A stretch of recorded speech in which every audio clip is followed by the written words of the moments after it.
This is the Average to Savage podcast with Paul Guarino. Everyone and anyone, athletes, celebs, and much more. This episode is brought to you by Ballsy, the makers of Ball Wash. Check out their website at ballwash.com and use the promo code PGSports for 15% off. Keep the funk off your junk. Ball Wash. What's up, everybody? I'm back for another episode of the Average Savage podcast. Our special guest today is London Brown from HBO Ballers. London, how's it going? Appreciate you coming on the show. Hey, man, I appreciate you guys having me. Everything is everything, man. I'm just keeping at it, staying focused, and keeping it right there, man. Yeah, for sure. How about we dive right into it? Could you give us, the listeners, a brief summary about yourself? I'm an actor, Yep. acting comedian from South Central Los Angeles, and I've been on this grind for quite some time. And in high school, I was, that's where I first really got exposed to some theater. Mm-hmm. Throughout high school, I was touring during theater. And then after high school, I went away to a small school and still trying to figure it out. And just on the grind, I was teaching and stuff like that. Mm-hmm. I remember there was a fundraiser. As a teacher, there was the school had a fundraiser to raise money for the students. The assistant principal signed me up to do a comedy show because that was the fundraiser for the kids was a comedy show. Yeah. So she signed me up. I started doing stand up. I was like, okay, I think this is what I'm supposed to do because I finally felt like I had a place in society. Because before I didn't really, I was acting. I was like, okay, I used to do some other artistic things, but I really wasn't sure what the groove was. But when I found stand up, I was like, oh, okay, this is my element. So I started working it from there, and then working clubs over mics. I was in a club one night, the Hollywood Improv, Mm-hmm. and while I was there, I had a chance to meet Chris Tucker, Yeah. basically. And this is a quick, short version of it. This is the 3-minute version of it. But I had a chance to meet Chris Tucker. We exchanged contact information. And I started touring the road with him for a few years. I did my first TV show called The Hustle, Yeah. which was on Fuse. And then I did that show. Shout out to Princess Penny, who is the showrunner for a show called Insecure on HBO that I followed Ballers. Yeah. And so I was with that with also one of the leads on that show, a recurring actor, Alon Noel, who plays I can't think of his name, but he's on the show as well. We both started on The Hustle. Gotcha. So with that in mind, I was 2014, one of my brokest years. I remember I had in my account like $28, man. Yeah. And so I had $28, and I got a call from a friend of mine telling me that HBO was looking for me, and I went to go audition for Ballers, and that's kind of where we are with all of this. Gotcha. So, growing up, was that your dream to become a comedian and an actor? That was the plan. Yeah. I've always known I was going to be an artist. Initially I thought I was going to be like an animator or something for Disney. Gotcha. I thought I was going to do something like that because I used to like to draw or whatnot. But then early on, I remember I enjoyed being in front of people as far as, the little school plays and all that other little stuff. Yeah. So all of that was there. So from that, I just was, just trying to figure it out. So yeah, it's always been there, man. Yeah. It's always been there. I just didn't know how it was gonna come about or when, but I knew I was gonna be an artist for sure. Gotcha. So going back, you started out as a comedian. So what was I know you briefly touched on it, but what was your breakthrough like in the acting industry? I felt like the breakthrough really was the first TV show I did called a hustle. Yeah. And I say that because even though it was on Fuse, a smaller network, it was number one on Fuse at one point, and even though it was number one, still a lot of people don't even know about that show. But that show was key because that guy, the creator of the show, he didn't have to take a chance on us. None of us as actors had any serious resumes like that. You couldn't just Google us and pull us up on anything. And so for him to take that chance on us was big because the industry don't run that way. Yeah, for sure. The industry mess with their friends. If they know you, but for him to be like, I know you ain't never been on nothing. We can't pull you up, but that's why I want you for this project. Is because nobody knows you. Yeah. And so I was able to, I could appreciate that, man, and that was major. So I felt personally that was the first real breakthrough, and then Ballers was just affirmation of what I was supposed to do. Yeah, for sure. I mean, that's what anybody needs, just that one shot, and then boom. That's it, man. One shot for it. I've been conditioning for this fight, for this game a long time. So it wasn't no second guessing about what I was gonna do with the opportunity. Yeah. Just give me the ball. I'm going straight to the hole. Balls, I'm ready. Yeah, for sure. So how about this? Could you break down what an audition is like for people that have never done it? The audition process is basically like this, which is when I book Ballers, let's start there. This is a good example. When I book Ballers, I didn't have any representation. That's what makes Ballers another reason why Ballers is super special. But ideally, let's say you're a new actor, young actor, whatever, you have agents or managers. And so what the industry does, the industry sends out, if you will, a bad signal. They say, yo, we're looking for, I'll use me, we're looking for someone, basically actors who can play between the age of 20 and late 30s, athletic, whatever. They may say something charming or funny. All the other things that people find me to be. No, I'm kidding. No, but whatever it is, they just say, yo, we're looking for a young black actor, tall, who can play, whatever it is. Yeah. So then what happens is the reps, they get the breakdown, and then once they get the breakdown, they send that to their clients, and let's just say they may have 3 black guys under their that they're represented, and they got me, Tahir Moore, and Chris Sneed, and they say, yo, okay, Chris Sneed's a little short, Tahir is a little heavier or whatever it is, a little thicker. Okay, let's go with London. We'll go with London. They call me in, and I basically will read the part. And I'm like, yo, I think I can do this. I go in, audition, and then after that, I leave it all on the table. And I will also say this for any actor that is, any young actor, whatever, new, aspiring to do this, don't be discouraged by these auditions. Yeah. Just because they don't book you doesn't mean that you're not good. It just means that sometimes you're not what they're looking for.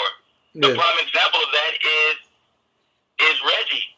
Yeah. Reggie is, dude, they wanted somebody, the character was written for somebody fat initially. There's nothing about me that is fat at all. You know what I mean? So I tell people all the time, man, yo, don't get discouraged. Keep in there, keep the faith, stay focused, and and all that good stuff, man. Because it can get discouraging, dude. Even on this level. Yeah. Like I got it. First of all, I did an audition yesterday. Okay. I got one that's due today. After I get off the phone with you, I gotta lock this in. And you do these auditions because people think once you get a TV show, you're on. Yeah. Now granted, Ballers is number 1 on HBO. Yeah. It's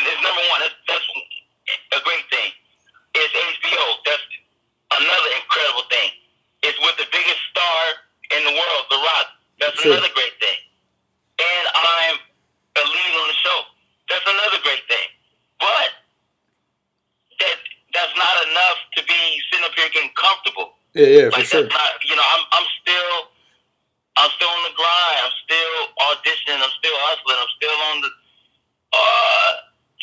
working comedy clubs and all this other stuff that we'll touch on. But I hope that God can tell the way people talk to me. People think because I'm on the show, like, oh, it's on and popping. Yeah. Don't get me wrong. I have other kinds of things to be concerned about. I'm not necessarily concerned about how I'm gonna pay rent. Yeah. That's cool. My rent is Gucci.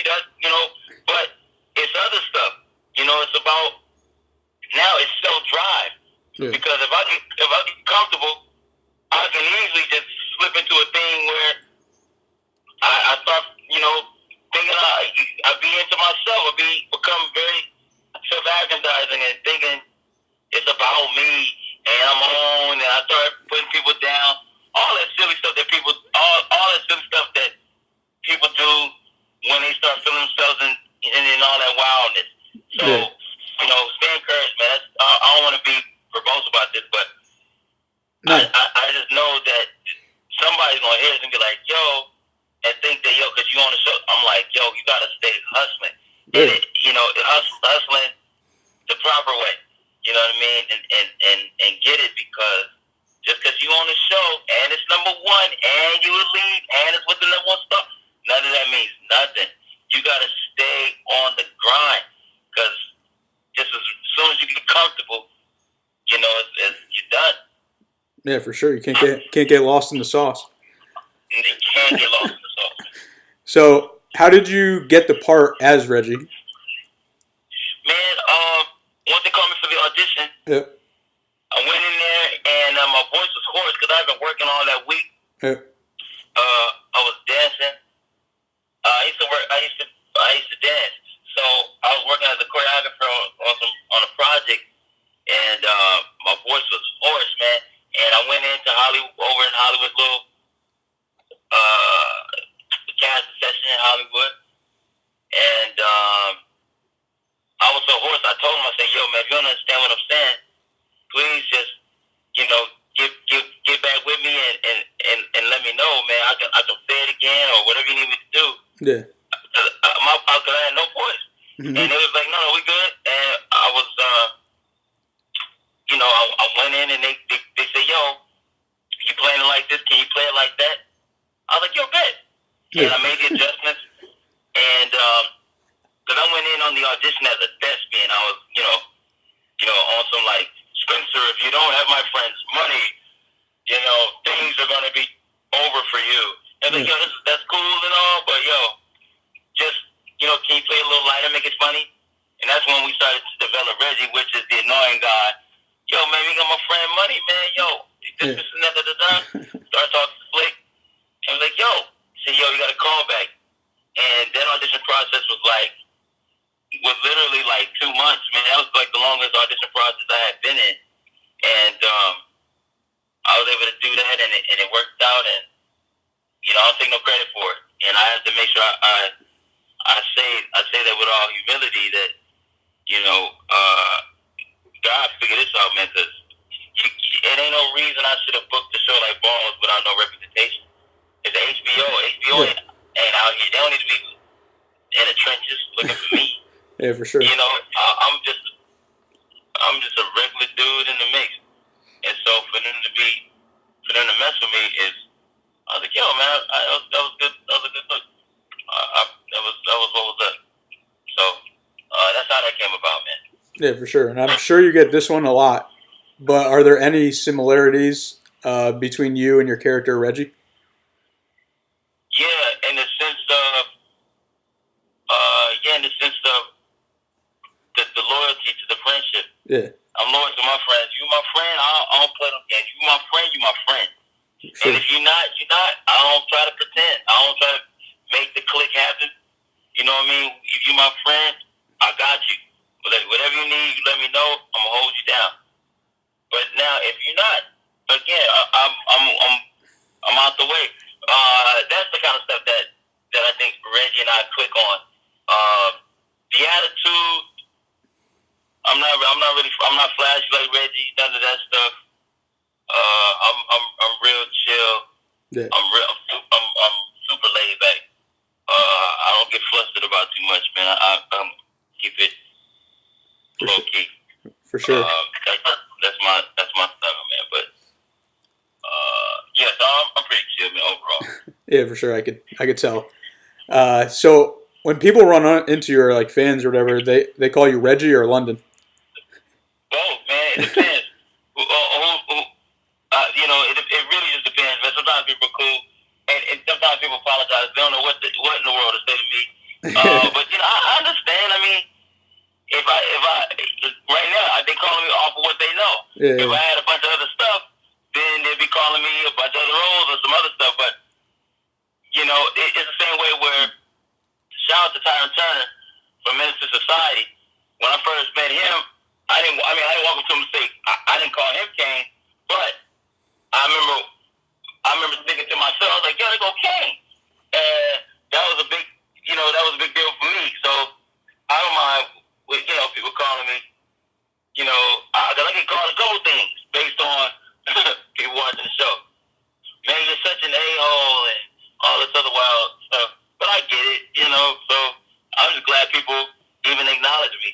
So they don't have to watch me or speak to me, so I'm cool with that. Yeah, for sure. When someone says like Reggie or something, and you're like turned around like the other way, you can't see them. Are you like, what's going on? Like like. No, man, I be knowing. So you respond now. I speak to people, I acknowledge them because I know what that's like. Yeah. I know sometimes people just want to be acknowledged, Yeah. and I understand that. So I'm super. I mean, people can go on my Instagram. At Real London Brown, they go on there and they'll see I give shout outs all day because I know what that is. I've been on that side where people just want to be acknowledged. They're like, yo, they don't know what to say sometimes. They don't know if it's cool to speak, not speak. Yeah. So I'm like, yo, I understand. It's holler at me. I'm as chill as it gets. I'm real down to earth. I'm approachable. Yeah, for sure. Ain't nothing. I work in Hollywood, but I ain't from there. So overall, what's your experience been like working with the cast of Ballers?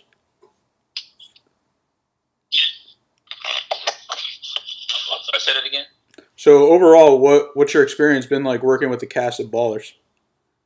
Everybody's super humble, man. Everybody's approachable, and that's something that I can appreciate because sometimes, man, you get with certain actors, man. As I'm doing this interview, I'm about to walk for another one at the same time. But on your grind, you guys hear this noise or whatever. No, it's all good. And everybody in the show, man, they cool, man. And that's what makes the environment super dope as far as working in it because ain't no egos. Everybody's approachable. Everybody's chill, and I know that because when I run into people who are fans of what I do, they tell me, say, yo, man, I ran into your boy, such from the show, man. He was cool. So I'm like, yeah, man, everybody cool. We don't get down like that, man. Everybody chill, man. We ain't anybody on that. If you run into somebody on the show and they weren't in good energy, that's not, I'll go ahead and speak up on them and just say that they just probably having an off day or something. They not like that, man. And I'll give you an example because I had somebody walk up on me, and not to bring the interview down, but my brother,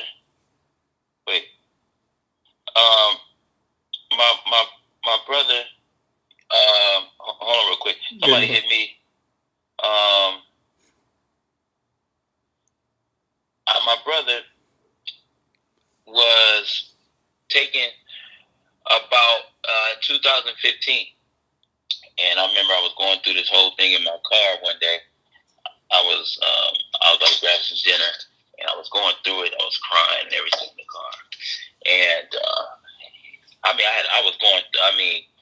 was a wreck. And then when I walked into the restaurant, eyes bloodshot red and everything. I walked to the restaurant, and there was a dude there. He said, yo, man, I watched the show. You mind if I get a photo, blah, blah, blah. I said, no bet, no worries. We do the photo and everything. But I know that dude didn't know I was going through it. Yeah. It wasn't his fault. All he knew was that he saw the guy from the show. He wanted to take a photo, and I took the photo. But I'm saying that to say that if you ever run into somebody, a celebrity, whoever, not that I consider myself to be quote unquote a celebrity, but if you ever run into somebody and they're not in the mood to take pictures, give them a second chance. Don't start wilding out, calling them whatever you call them because they because they are in entertainment, and you pop up. Like, give them a minute. You never know what people are going through at the time. Yeah, for sure. I know that dude didn't know what I was going through that day. All he know was that he wanted to get a photo, and that was it. Yeah. He didn't know that I just lost my brother, and I wasn't even on that page that day as far as the idea of taking photos. He didn't even know that. But Yeah. so all of that, just understand that sometimes that I don't want to say celebrity, and I don't really see myself that way, but I'm saying not to say that people that that's on TV or whatever. You understand that they're human too, and they're not perfect and none of that. They got emotions. They go through what they go through, and work with people. So, and I don't mean to be going to all of that to your question about how people approach Reggie and all of that stuff, but that's a part of it, though. Yeah. I'm just giving you the backstory of how some of that stuff works. No, it's all good. It's a real stuff right there. The human aspect of it. Absolutely, dude. And congrats on the season getting renewed for a 5th season. And when does that start filming? And how long do the seasons usually take? Usually like a few months. Yeah. And so we'll probably start spring of next year. Mm-hmm. Something like that. So that's kind of the breakdown of that, or slash whenever Dwayne free. That's when you know you're a star, when the whole production is based on your time. Gotcha. So that's kind of what that is. For sure. And what's the future hold for you? Are you trying to get into more TV shows, more movies? Not even trying to. That's the plan. Yeah. I don't move no other way. Everything I do is methodical. It's an agenda. Everything is connected to the next. It's connected to the next thing. Yeah, So sure. as I do it, how you doing? How you doing? So I'm on.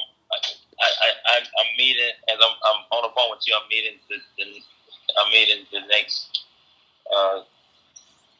people I'm going to sit down with. Yeah, it's all good. So forgive me, but that's the plan. The plan is to definitely just keep it together, audition, stay focused, and all of that kind of stuff. Dude, I'm just trying to lock it in, and stay with it. For sure. And a few fun questions. What do you like to do in your free time? You said what I like to do? What? In your free time? Dude, man, my free time, I like to be home. Yeah. That's what I like to do. If I'm not working comedy clubs, dude, I want to be home.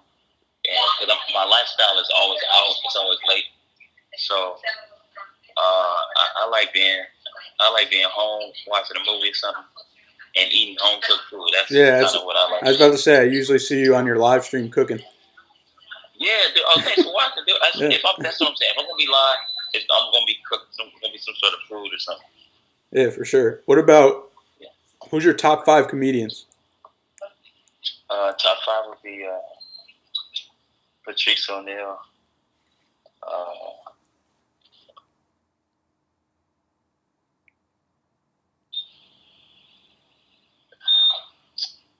Maybe. Damn, dude. Did I say Rich already? I didn't. I think I lost you. We might have to have you reset your top 5.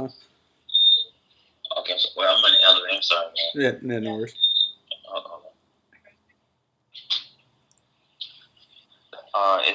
It'll be Richard Pryor, Dave Chappelle, Patrice O'Neal, Martin Lawrence, and then a buddy of mine, David Arnold. All right, awesome. How about, can you give me an impression of one of those comedians? Oh, them? I don't actually do none of them. I don't do none of them. Let me see. One I do that people like is like I do this. One I like to do because everyone asks me how's it working with JD on the show. And because JD, it's like John David, his dad, Denzel Washington. And I tell him, I said, Denzel is the man. Ain't no question about that. He's the man. If Denzel was on this in his podcast, he'd say, I want to say thank you for having me on, interviewing me on the podcast. I appreciate it. It's been a lot. It's been a lot going on, but I've been watching London on Ballers, and he's doing an incredible job. And he's on there with my son, JD. JD's been taking all my notes, stealing all my moves, but he's doing all right. Boom.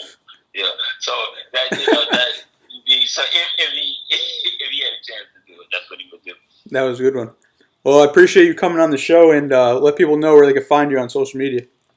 Hey man, please catch up with me at Real London Brown. I'm on tour right now, so you catch me in your city.